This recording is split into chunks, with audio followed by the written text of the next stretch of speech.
ជំរាបសួរបងប្អូនទាំងអស់គ្នានេះជាតាមផ្លូវឆ្លងកាត់ដាឡាតិចសាសរដ្ឋតិចសាសបងប្អូននឹងធ្វើដំណើរទៅតាំងពីពេលចូលឆ្នាំខ្មែរថ្ងៃទី12ខែ4កម្មវិធីនៅវត្តនៅដាឡានេះហ៎បងប្អូនចាហ្នឹងហើយនេះជិតឃើញទីក្រុងគេណាយើងមកពីបើកឡានរៀងឆ្ងាយណាស់ពីផ្ទះខ្ញុំមកដូចជា1ម៉ោងជាងទៅដល់ដាឡារាល់ឆ្នាំធ្លាប់ទៅលេងល្ងាចថ្ងៃសៅរ៍ចាឬក៏ព្រឹកចាថ្ងៃអាទិត្យប្រគិនលោកអីចឹងណាយក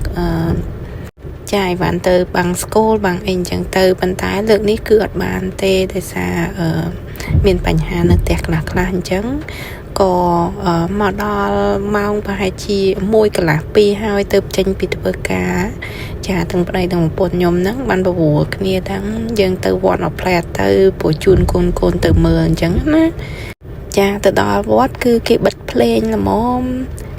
គេឈប់រំឈប់អីណាចាហ្នឹងហើយកូនកំមុំខ្ញុំចាតិចតើទៅហើយប៉ុន្តែបងប្អូនខ្មែរយើងនៅលក់អីវ៉ាន់នៅខ្លះចាអត់មាននៅច្រើនទេព្រោះបងប្អូនយើងថាយប់ថ្ងៃសៅរ៍ហ្នឹងគឺមនុស្សច្រើនមែនតែនអញ្ចឹងអីវ៉ាន់ខ្លះដែលត្រូវធ្វើត្រៀមហ្នឹងគឺអស់ហើយអញ្ចឹងបងប្អូនយើងខ្លះគាត់នៅលក់អីកប៉ិកកប៉ុកតិចតួចទេអីវ៉ាន់គោលដែលគាត់បានធ្វើលក់ហ្នឹងគឺអស់ហើយកូនខ្ញុំគឺមកដល់ចាគឺថាថយនឹងឯងរបស់លេងគឺអត់ផ្លេចជេរម៉ួយប្រចាំហ្មងឲ្យតែមកវត្តនឹងហើយអង្គុយលេងទិញអីបានញ៉ាំខ្លះអញ្ចឹងទៅក៏ឲ្យកូនរត់លេងមកស្ទុះតែសារស្ងាត់មនុស្សហើយព្រោះវត្តប្រកាសថាចប់ម៉ោង4អញ្ចឹងណាអញ្ចឹងម៉ោង3ជាងហ្នឹងគឺរៀងស្ងាត់មនុស្សហើយអញ្ចឹងពួកខ្ញុំក៏ចាមកនេះជូនកូនមកចូលបនតិចតួចហើយនឹងឲ្យកូនដាក់នៅតាមឆ្នាំកំណើតពួកគាត់អញ្ចឹងណាចាហើយកូនប្រុសហ្នឹងអត់បានថ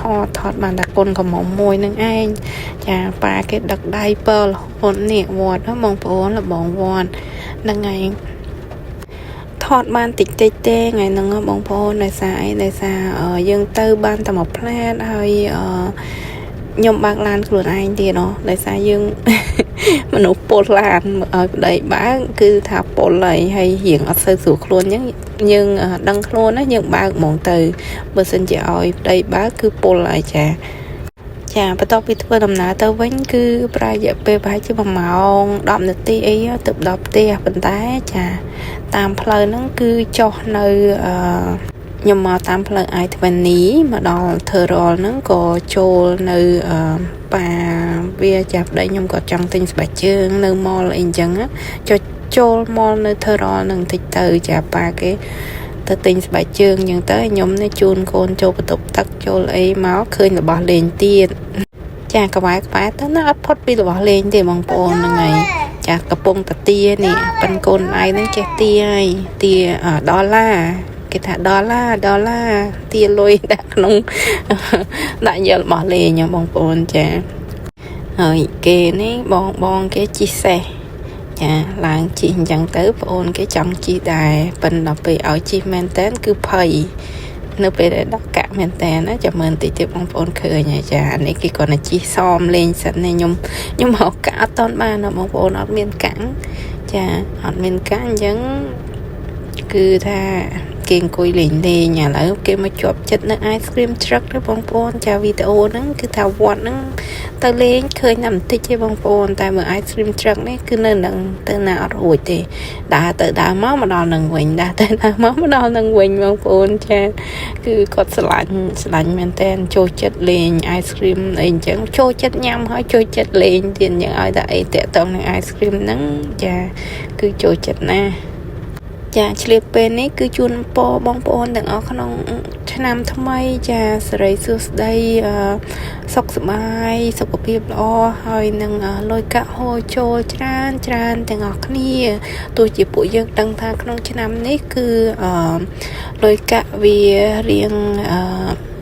ពិបាកក្តីក្នុងសេដ្ឋកិច្ចទូទាំងពិភពលោកប៉ុន្តែសូមឲ្យពួកយើងគ្រប់គ្នា គឺនៅតែមានចំណូលក្នុងការចាយវាយគ្រប់គ្រាន់បបោសបោសបាយទាំងអស់គ្នាផងដែរសាធុចាបងប្អូនណារស់នៅខាងដាឡាហើយខាងជាយខាងរកវលឬក៏Tyler ឬក៏ Green Wall ម្ដុំនឹងអីចានេះគឺឥឡូវmall ដែលនៅ Terror ហ្នឹងគឺមានអីបានលក់ច្រើនជាងមុនកាលពី COVID ទេបងប្អូនចាបិទហាងបិទចង់អស់ហើយនៅហាងតែ 2-3 ទេប៉ុន្តែឥឡូវខ្ញុំខានទៅយូរដែរហើយព្រោះ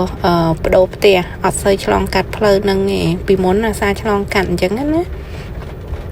ចាគឺថាឥឡូវគឺមានហាងលក់ច្រើនមែនតើហើយថ្ងៃខ្ញុំទៅហ្នឹងថ្ងៃអាទិត្យទៅមនុស្សដើរលេងច្រើនដែរមើលកូនខ្ញុំនេះគេជិះណាដាក់កាក់បានរកកាក់បានដាក់ឲ្យប៉ុន្តែកូនស្រីខ្ញុំជិះអត់បានយូរទេគឺភ័យទីចុះឡើងបងប្អូនចាអត់បានមកជុំទេដូចខ្ញុំកាលនៅពីទូចបងប្អូនជិះជាមួយបងស្រីខ្ញុំចាធ្លាប់ជិះតែម្ដងគត់បងប្អូននៅស្រុកខ្មែរយើងហ៎អាគេហៅអីសេះវិលសេះហោះអីហ្នឹងណាជិះតែម្ដងរៀងរហូតខ្ញុំអ្នកកំពង់ចាមអញ្ចឹងជាងកាលនោះកម្មវិធីបុណ្យអីទេនៅវត្តអង្គរនៅប្រហែលជាអាយុ6 7 8ឆ្នាំ9ឆ្នាំអីហើយប៉ុន្តែចាស់ជិះតែម្ដងវិលឡើងហ៊ានជិះរហូតដល់រាល់ថ្ងៃបងប្អូនទៅកូនស្រីគាត់ខ្លាចណាគាត់ទាចុះអត់ចង់ឲ្យគាត់ចុះអីចង់ឲ្យគាត់ជិះតកូនយំបានលើកចុះឥឡូវមកលេងអី school bus ណាទៀតនេះបងប្អូនចាគ្រាន់តែបានជិះនឹងឯងបងប្អូនចាអត់មានកាក់ក្នុងកាបូបមានតែប៉ុន្មាននេះហ្នឹងដាក់បានតែមួយហ្នឹងតើប៉ាគេមកបានគាត់មានកាក់ផ្សេងទៀតឲ្យចាខ្ជិលដើរទៅហាងស្បែកជើងហ្នឹងដោយសារកូននៅលេងនៅនេះឲ្យគាត់សនុកហើស្បែកជើងអញ្ចឹងណាឲ្យគាត់ហើតាមស្មួលចានៅពេលណាលេងយូរទៅរៀង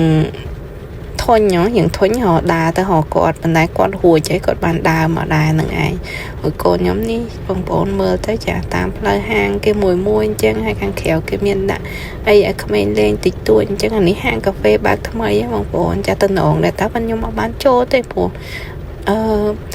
នៅពេលដែលដើរទៅប៉ាវាជួបគ្នាហើយអីហើយអញ្ចឹងពួកខ្ញុំក៏ចូលទិញបែកជើងខ្លួនឯងបានមួយគូហើយម៉ាក់ក្មេកខ្ញុំបាន2គូហើយកូនស្រីខ្ញុំបានមួយគូដែរនឹងចូលតាមក្រោយឲ្យប្រុសនេះបែកជើងនឹងជើងហ្នឹងម៉ាក់ខ្ញុំបង្កើតហ្នឹងក៏ទិញឲ្យកាលពីដើមឆ្នាំមកពេលអត់តន់ចាស់ទេបងប្អូនហើយនឹងស្បែកជើងទៅរៀនអីផ្សេងខ្ញុំបានទិញឲ្យហ្នឹងពេលអត់តន់ចាស់ហើយអញ្ចឹងគាត់ថាអើយអត់តន់ទិញឲ្យទេចាំមើលគៀកចូលរៀនឆ្នាំថ្មីម្ដងទៀតបានទិញឲ្យថែមមួយគូអីម្នាក់ទៀតสนุกទៅរៀនអីអញ្ចឹងចាជួបប៉ាគេហើយគេរត់មកលេងប៉ាគេដាក់កាក់ឲ្យបានជីអាយស្គ្រីមនឹងឯងខ្ញុំអស់កាក់ពីកាបូបទៅមានបានដាក់ឲ្យកូនណាចា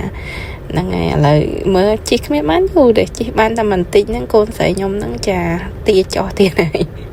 ភ័យហ្នឹងហើយប៉ុន្តែយើងកូនភ័យក៏ដោយចេះចង់ឲ្យកូនសាកល្បងអីថ្មីអញ្ចឹងណាចានេះមើលប៉ាគេបាន2គូនឹងឯងបងប្អូនចាទៅ